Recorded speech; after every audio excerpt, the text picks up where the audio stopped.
Obuvunaanyizibwa abafinga bamobiliza kwogereza bantu kwegatta ku NUP kubasikiriza kwesimbawo ku bifo eby'enjawulo. Oteekeddwa okuba neutral. Abantu bonna bakwate baanirize bavuganye akamyufu kajja kukola ki ebyokugaba fulaaga mu biveemu. Owakunga yenna anaalya ssente z'omuntu ng'amusuubiza fulaaga ojja kunoonya fulaaga gy'ogenda okukola ki. Ng'ebibiina by'obufuzi bigenda mu maaso n'okweteekerateekera akalulu ka 2026 olwaleero Robert Kyagulanyi Ssentamu omukulembeze w'ekibiina kya National Unity Platform asisinkanye abakulembeze b'ekibiina wamu n'abasuubira okuvuganya ku bifo eby'enjawulo mu bitundu bya Buganda mu kalulu k'omwaka 2026. This is the time Museveni agende era ne bwali bangalemeddeko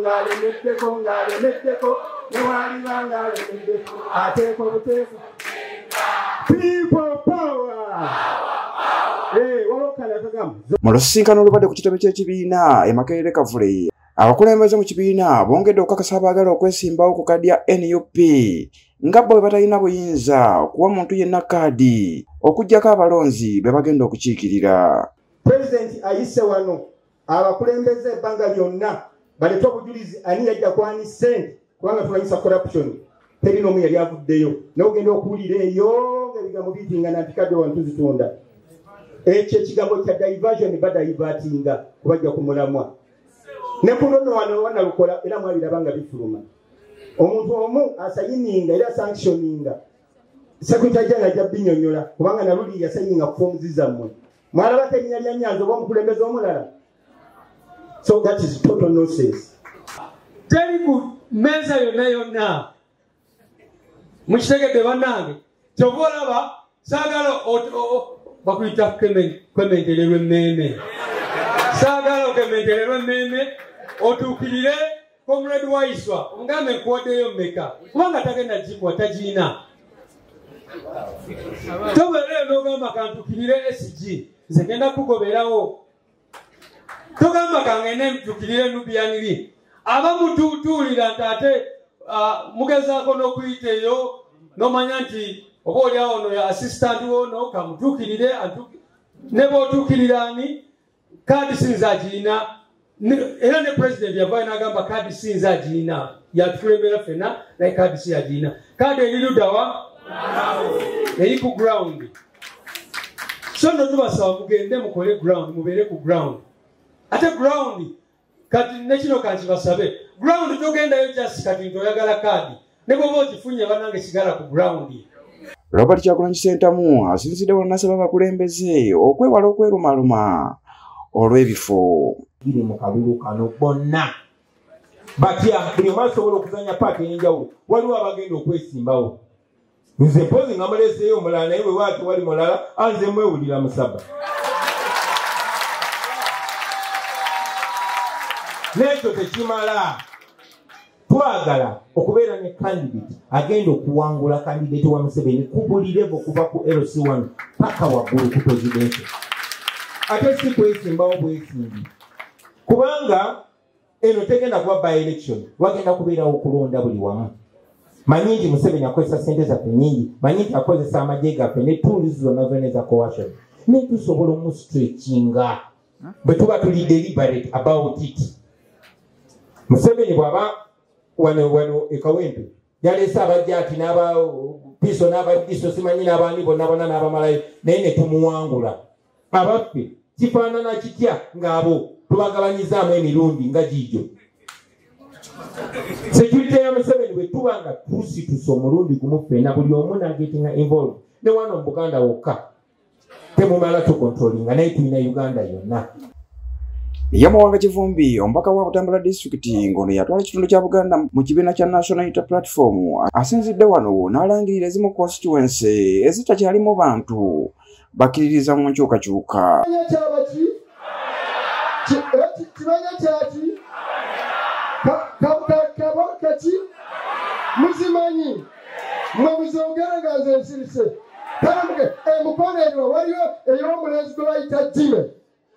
Eyo is a vacant constituency. Tugenda Kirumba na Lo na Mutima na ki N'otujogajoga nti gwe owa National Unity Platform owagira lino litala lya Museveni etamiivu. Osobola tujoga kwenkanawa. Ne tukuwagira n'otakoma kuwagira Museveni ne n'ogamba nti Muhoozi kayina ki? Mukagego amanya ebizibu by'eggwanga eno. Endala mumpulirize bulungi. Endala bagiyita ani? Ani? Entebe Kawempe South wano wetuli owali ekitebe kyaffe eyo constituency mu National Unity Platform sabo president eri empty. Tugenda kiteekako omuntu nalo na mutima naki era president zino zenjogera zonjagala tuzisalawo mangu tetugenda kulinda mwaka gujja biki tuzitandikeko. Endala mugamba nti eyani nyende mukungwe eri mwanya oyo eyo naye eri empute bebase bebakubye meya w'ekirabu yakulaze omukono zaake wano nambozi omulongo gwagumba ono pulezidenti waffe Nyanzi oba bamukubye ekiyiso 5 more years of Museveni nga gwoli mu kifo kya palamenti twakusimbawo ne tukuteekako amaanyi kati oli awo oyagala tugamba tureforminge tukole alternative. Museveni's government NUP is not for removal, is not for reform. NUP eriwo kusuula kimanyi naki n'amenvu gaakyo tebabamalira biseera bino ebiseera byetuli. Era bw'atyo nasabye abantu abalina obusobozi mu constituency ezo okwesowolayo mu kaluko mwaka 2026. Njagala mumpulirize bulungi. Mwe muli constituency nga mulimu aba National Unity Platform nga wano tebazze tebawadde na apology. Enzo mubagambe bonna tujja. Era sebo president njagala kusaba zino constituency wammanga tutuleteyo mangu nnyo tutekeyo ababaka tubasalewo bw'obudde bukyali. Mu ngeri y'emu akulira oluvuganya mu Paalamenti Joel Ssenyonyi asinzidde wano n'avumirira ebikolwa by'abakuumaddembe olw'okubalemesanga okutuuka mu bawagizi baabwe. Western Uganda Bushenyi wiiki ewedde era ne Northern Uganda tulina okugenda mu ggulu.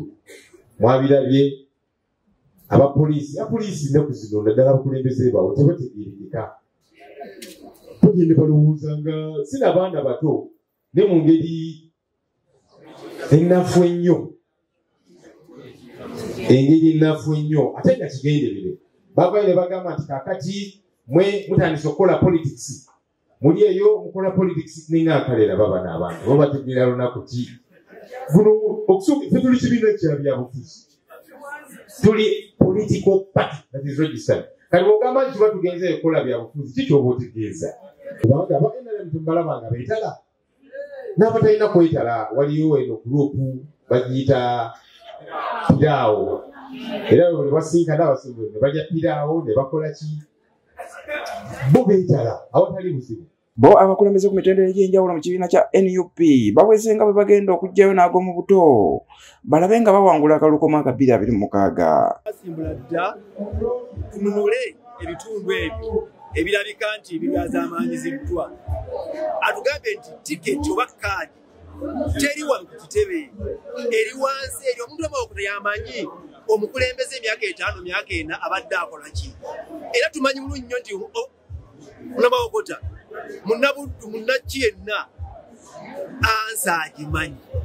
Twasimbula tusimbudde President yatugambye anytime agenda kujja buli constituency. Kakati ogwaffe gwakubuusa bannayuganda kubategeeza nti tewali kya bbeeti singa kano okwongera okubuuza bannayuganda nti mulina okuvaayo mwenyigire mu kulonda ne mu kunoonya obulukwa mwabiraba ekawempe katonda singa teyatuyamba baali tubbye voota taanaapu ekawempe ng'eri ku bitundu only 14% kyali kimala enaalemu okukola akavuyo konna. So tubasaba President Kyagulanyi byayogedde ono tusimbudde muddeyo okulaba nga tweteeka mu nkyukakyuka twegatta mu nkyukakyuka emyaka 4 kimala. Lero sula epya liguddwawo nga President abadde very clear wamu ne Deputy President nti obuyinza bonna bonna babukwasiza kati abantu wansi nti walabaddewo abantu nga bo balowooza nti bebakwataganya buli kimu president abadde very clear era twagala nyo tukotinge abatuuze bafa bali eyo abalonzi bafa bali eyo mulina obuyinza okuscreeninga abantu ki abagenda okujja obuyinza tewaliwo ofiisi yonna erina buyinza ku candidates era akubiriza buli muntu yenna waali besimbewo nga tubabuulira obuvunanyizibwa bwabwe okujjako gavumenti eno kubanga nga tevuddeeko obuyinike bwebalimu tebujja bwabwe tubanyonnyola Uganda entuufu etambulira ku mutindo ogusaanidde okuwa omuntu ekitiibwa yandibadde etya biki bye balina okufuna singa gavumenti ebeera nnungi ng'ebalumirwa ebyo bwe babitegeera engeri gye tubanyonnyolamu ne babibuwa ne bannaabwe baba bajja kuvayo benyigire mu kulonda tuwangule gavumenti ekyuke Uganda ebeere yakwesimbiramu eri buli omu. Bannakibiina kya NUP bakungubagidde Papa Francis eyavudde mu bulamu bw'ensi amakya g'eggulo. Stephen Sakamate, Magala TV, agatalinda.